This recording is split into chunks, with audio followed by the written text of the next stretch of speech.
අයිබෝන් යාළුවනේ ඉතින් කොහොමද ඔයගොල්ලන්ට ඔයගොල්ලෝ මාව දන්නවා කියලා හිතනවා. ඉතින් අදත් මම එක්තරා විශේෂ මාතෘකාවක් පිළිබඳව කතා කරන්න තමයි බලාපොරොත්තු වෙන්නේ. ඉතින් සමහර විට මම මේ කතා කරන දේවලුයි ඔයාලා කතා කරන දේවලුයි අතර වෙනස්කම් තියෙන්න පුළුවන්. ඉතින් එහෙම වෙනස්කම් තියෙනවා නම් ඔයාලට පුළුවන් පහලින් ඒ පිළිබඳව දැනුවත් කරන්න. මේ මගේ මතය තමයි මම කියන්න බලාපොරොත්තු වෙන්නේ.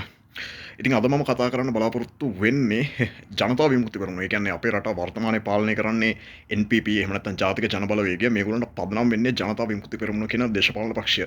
අපේ රටේ තියෙන සමහර අයගේ මතයක් තමයි මේ ජනතා විමුක්ති පෙරමුණ නිසා තමයි අපේ රට අද මේ තත්ත්වයට පත් වෙලා තියෙන්නේ. ඒ කියන්නේ අපේ රට කවදාවත් දියුණු වෙන්නේ නැති වෙන්න හේතුව අපේ රටේ තිබ්බ වාර්ගික ගැටුම් සහ අපේ රටේ තිබ්බ භීෂණයන්ට ප්‍රධාන වශයෙන් හේතු වෙලා තියෙන්නේ මේ ජනතා විමුක්ති පෙරමුණ කියලා අපේ රටේ ගොඩ දෙනෙක්ගේ මතය තියෙනවා. සමහර කට්ටිය ජනතා විමුක්ති පෙරමුණ පිළිගන්නවා. සමහර විශේෂම ගත්තොත් මාක්ස්වාදය හෝ කොමියුනිස්ට්වාදය කෙරෙහි නැඹුරුවක් දක්වන බොහෝ දෙනෙක් සමහර විට ජනතා විමුක්ති පෙරමුණත් එක්ක හිට ගන්නවා. ඒ වගේම ඊට වඩා වෙනස් ලිබරල් වාදීන් හෝ එහෙම නැත්නම් ජනතා විමුක්ති පෙරමුණේ මතයට වඩා වෙනත් දක්ෂිණාංශික පිරිස් ජනතා විමුක්ති පෙරමුණ කෙරෙහි එතරම් පැහැදීමක් නැති වෙන්න පුළුවන්.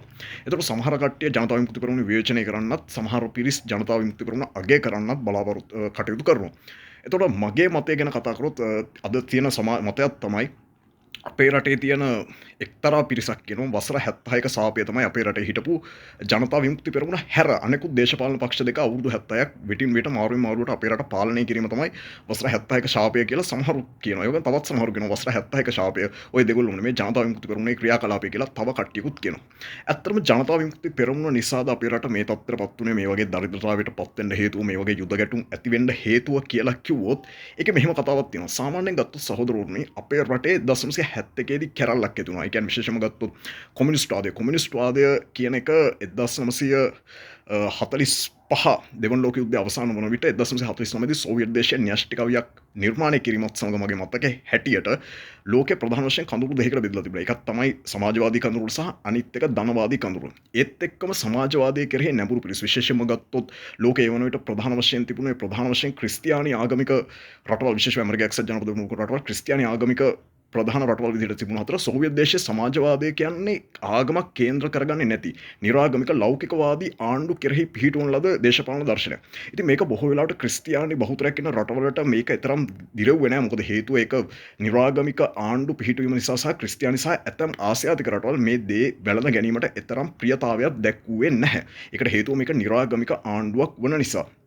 කොහොම නමුත් ගත්තොත් කොමියුනිස්ට්වාදය නිර්මාණය වීමත් සමග විශේෂයෙන් මාක්ස්වාදී කාල් මාක්ස්ගේ ආශ්‍රිත ග්‍රන්ථ සහ එතුමාගේ දර්ශනය කේන්ද්‍ර කොටගෙන නිර්මාණය වූ කොමියුනිස්ට්වාදයත් සමග කොටිම ගියොත් 1949 දී සෝවියට් දේශීය න්‍යෂ්ටිකවිය ගොඩනැගීමෙන් පසුව ඇමරිකාව ප්‍රමුඛ ධනවාදී කඳුළු සහ සෝවියට් දේශීය ප්‍රමුඛ සමාජවාදී කඳුළු කියන කඳුළු දෙක ප්‍රධාන වශයෙන් ගොඩනැගුණා. ඉන් පසුව ලෝකේ පුරා කොමියුනිස්ට් කැරලි විශේෂම කොමියුනිස්ට් ආණ්ඩු පිහිටීම සඳහා ඇතැම් දූෂිත නායකයන් සිටින රටවලට එරෙහිව සහ ඇතැම් විට දූෂිත නොවන නායකයන් සිටින රටවල පවා අභ්‍යන්තර ගැටුම් විශේෂම ගත්තොත් ධනවත් සංවර්ධිත නොවන රටවල විශේෂම ගත්තොත් ධනවත් සංවර්ධිත ඇතැම් යුරෝපීය රටවල හැර සහ ඇතැම් යුරෝපීය සහ ඇතැම් උතුරු ඇමරිකානු සහ ඕස්ට්‍රේලියානු නිව්සීලන්ත වගේ රටවල හැර අනෙකුත් බොහෝමයක් ආසියාතික අප්‍රිකානු සහ ලතින් ඇමරිකානු රටවල මේ කොමියුනිස්ට්වාදී කැරලි ඇති වුණා. ඒක එක්තරා ප්‍රතිඵලයක් වුණේ මේ කොමියුනිස්ට්වාදී කැරලි හරහා පවත්න රජයට විරුද්ධව ආයුධ සන්නද්ධ එකතුණු තරුණ කොටස් පවත්න රජයට විරුද්ධව සටන් කිරීමට ගත් අතර පවත්න රජයන්ද ඊට විරුද්ධව මර්ධනකාරී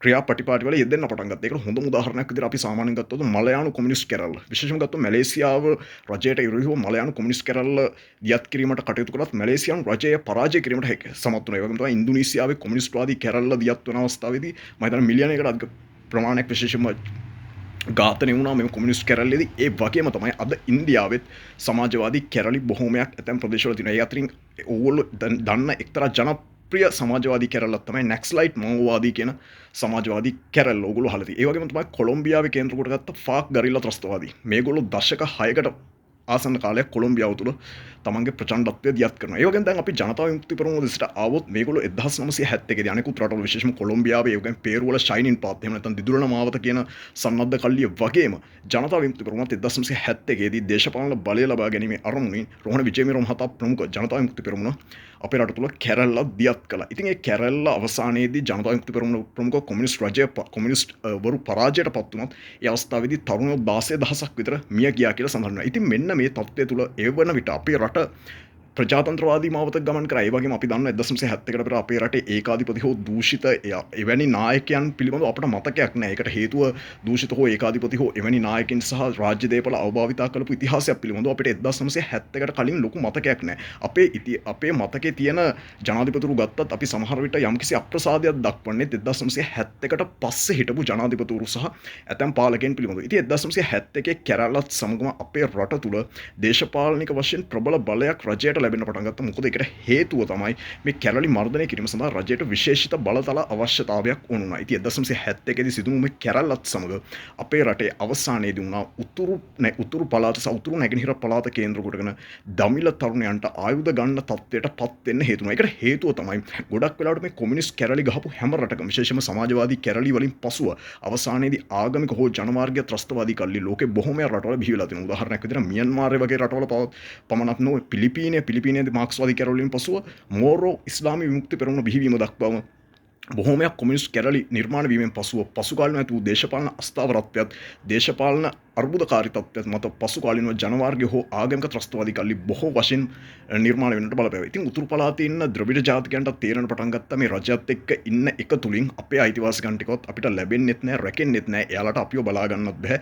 අපි වෙනුවෙන් දේවල් හැදෙන්නෙත් නැහැ. ඒ නිසා අපි වෙන් වෙන්න ඕනේ කියන විශ්වාසය මත ඒගොල්ලෝ 1971 දී කොමියුනිස්ට් කැරල්ල ඇති වුණාට පස්සේ ඒගොල්ලෝ සන්නද්ධ වෙන්න පටන් ගත්තා. ඉතින් ජනතා විමුක්ති පෙරමුණ සමහර විට නොතිබුණා නම් 1971 කැරල්ල ඇති වෙන්නෙත් නැති වෙන්න පුළුවන්. එහෙම වුණා නම් සමහර විට උතුරු නැගෙනහිර පළාත තුල අර්බුදකාරී වාතාවරණයක් ඇති නොවෙන්නත් පුළුවන්. ඒ වගේම තමයි හොඳම ගැටලුව උනේ ඊට පස්සේ අපේ රටේ විශේෂයෙන්ම ගත්තොත් උතුරු නැගෙනහිර පළාතේ යුද්ධය අවසන් කරගන්න බැරි තරම් ඉතාමත්ම දීර්ඝකාලීන ගැටුමක් බවට පත් වෙන්න ප්‍රධානම හේතුවක් උනේ 1988 සහ 89 87 සහ 89 වගේ කාලවල මම හිතන 87 අග වගේ තමයි කැරල්ල පටන් ගත්තේ. ඉතින් 87 88 89 අතර කාලයේදී ජනතා විමුක්ති පෙරමුණේ රෝහණ විජේවීර මහතා ප්‍රමුඛ ජනතා විමුක්ති පෙරමුණ නැවත වතාවක් තමන්ගේ ආයුධ සන්නද්ධ ගැටුමකට අවතීර්ණ වුණා. ඉතින් මේකේ අවසානයේදී 60,000 80000 අතර පිරිසක් ඝාතනය වුණු බවට සඳහන් වෙනවා. විශේෂයෙන්ම තරුණයන් විශේෂයෙන් මාක්ස්වාදයට සහාය දැක්වූ තරුණයන් වගේම රජයේ පක්ෂයට සහාය දැක්වූ අයත් ඇතුළුව 60,000 80000 අතර පිරිසක් මේ කැරැල්ලේදී ඝාතනය වෙනවා. ඉතින් එය එක්තරා ප්‍රතිහකට අපේ රටට විශාල ආර්ථික අහිමියකට පත් වෙන්නට සහ අපිට නැවත ගොඩ යන්නට බැරි වෙන්නේ විශාල වශයෙන් අර්බුදකාරී තත්ත්වයකට පත් වෙන්නට අපිට සිදු වුණා. ඒ වගේම මේත් සමගම අපේ රටේ රජය උතුරු නැගෙනහිර පළාතේ බෙදුම්වාදී කැරැලි අවසන් කරනවා වෙනුවට විශේෂයෙන්ම දකුණු ප්‍රදේශයේ ක්‍රියාත්මක වූ ජනතා විමුක්ති පෙරමුණ ප්‍රමුඛ කැරැල්ල මර්ධනය කිරීමට ගත් උත්සාහයේ ප්‍රතිඵලයක් විදිහට උතුරු නැගෙනහිර පළාතේ බෙදුම්වාදී යුද්ධය අවසන් කිරීමට තිබුණු හැකියාවත් අවසන් වුණා.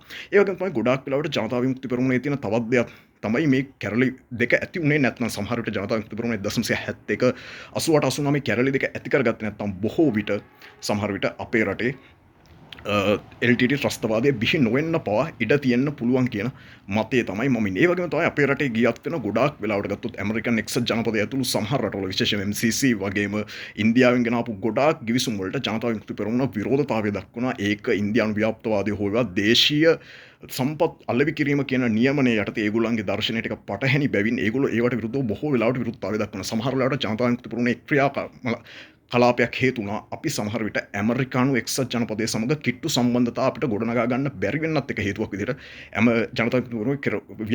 ජනතා විමුක්ති පෙරමුණේ ක්‍රියාකලාපය දකින්න පුළුවන්. මොකද සමහර විට ඇමරිකා එක්සත් ජනපදයත් එක්ක අපේ රටේ ගොඩක් අයගේ මානසිකත්වය ඇමරිකාව අපේ රට කොල්ලකයි කියලා හිතුවට අපි සමහර විට ඇමරිකාව සමග කිට්ටු සම්බන්ධතා ගොඩනගා ගත්තා. අපේ රට සංවර්ධනය වෙන්න යම්කිසි සහයෝගයක් ඇමරිකාවෙන් අපිට ලැබෙන්න පුළුවන්. මොකද අපේ රට සංවර්ධනය වුණා කියලා ඒක ඇමරිකාවට තර්ජනයක් වෙන්නේ නැති නිසා. ඉතින් ජනතා විමුක්ති පෙරමුණේ ක්‍රියාකලාපයත් සමහර වෙලාවට අපේ රටේ විදේශ ව්‍යාපෘති සහ ඇතැම් ආයෝජන වලට යම්කිසි මට්ටමකින් ඒවා ක්‍රියාත්මක කිරීමේදී යම්කිසි බලපෑමක් වෙලා තියෙනවා. ඒ වගේම තමයි දැන් ජනතා විමුක්ති පෙරමුණේ වැරදි විතරක් නෙමෙයි ජනතා විමුක්ති පෙරමුණේ හොඳ පැති තියෙනවා කියලා ඔයගොල්ලෝ සමහර විට විශ්වාස කරනවා ඇති. ඔව් ජනතා විමුක්ති පෙරමුණේ හොඳ පැතිත් තියෙනවා. උදාහරණයක් විදිහට සහෝදරවරුනි අපි ඇමරිකාව වගේ රටකට ගියොත් අපිට නොමිලේ සෞඛ්‍ය පහසුකම්, අධ්‍යාපන පහසුකම් මේ කිසි දෙයක් ලබා ගන්න බෑ. ඉතින් ජනතා විමුක්ති පෙරමුණ නිසා තමයි අපිට නොමිලේ සෞඛ්‍ය, අධ්‍යාපනය වගේම සමහර අපේ රජයේ දේපල කොටිම කිව්වොත් සමහර වෙලාවට අපි රජයේ කාලය කොච්චර විනාශ කරත් සමහර විට විශ්‍රාම වැටුප් ගන්න තත්ත්වයට මිනිස්සුන්ට බොහෝමයක් පහසුකම් නැත්නම් ධනවාදී දියුණු රටවල නොලැබෙන ගොඩක් පහසුකම් ලැබෙන්න